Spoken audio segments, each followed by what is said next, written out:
Have you ever wondered why it is that we have an entire generation of people who think they know the Bible, but don't?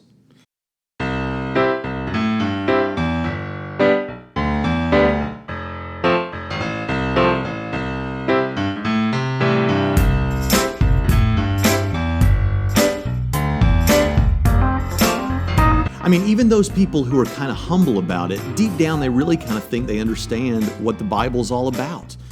They read Christian fiction books about the end times and they think they understand Bible prophecy.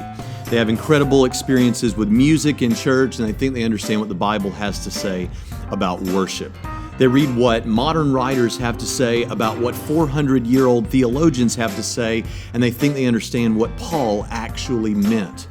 But they don't really know the Bible. I think the problem is we're learning grids instead of learning Scripture. Grids are patterns of understanding. They guide interpretation, doctrinal perspectives, and general belief. Each denomination of Christianity has its own larger grid. If members read the Bible, they read it with the grid in mind. Sermons are prepared and heard through the grid. Are members learning the Bible? In a manner of speaking, they are. They're learning the Bible as it is presented by the grid. Further, each local congregation within a given denomination will likely have its own refined version of the larger denominational grid. This grid will be informed and molded by the preacher's own grid, as well as the grids brought to the local church by the individual members. It is for this reason that two local bodies of the same denomination with very similar grids will have very different views on particular doctrinal issues. The grid is supported by passages of Scripture.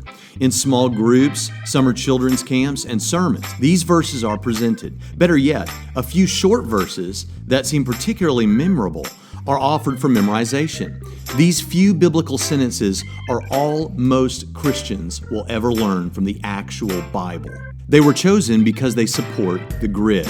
And thus begins the lifelong belief that the individual knows the Bible when what he really knows is, you guessed it, a grid. Still, we shouldn't be too hard on the church leaders yet.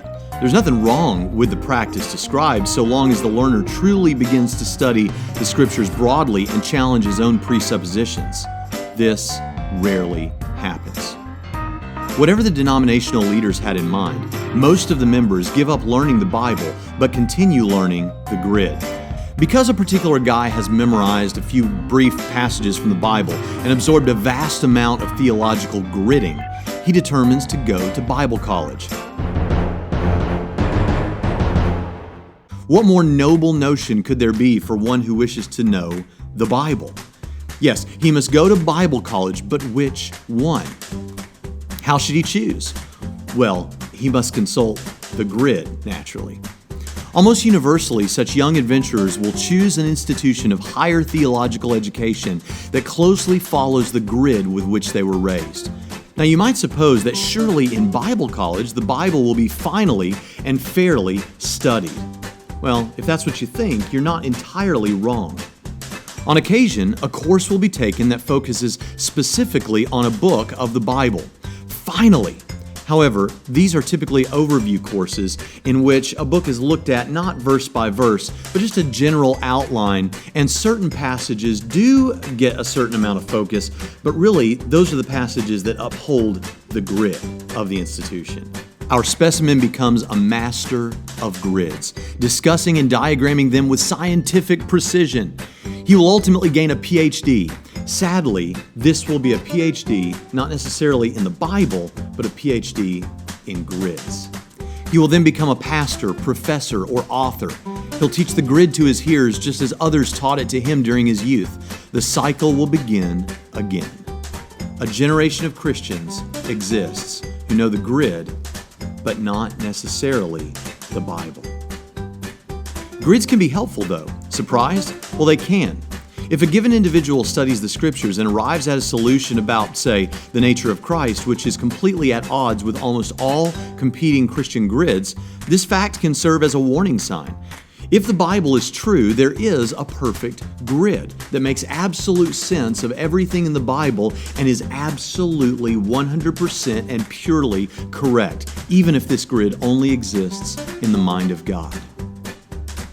The Bible way is to begin, though, with the text and let it reveal the answer. In brief, start with the Bible, discover the grid. Never start with the grid.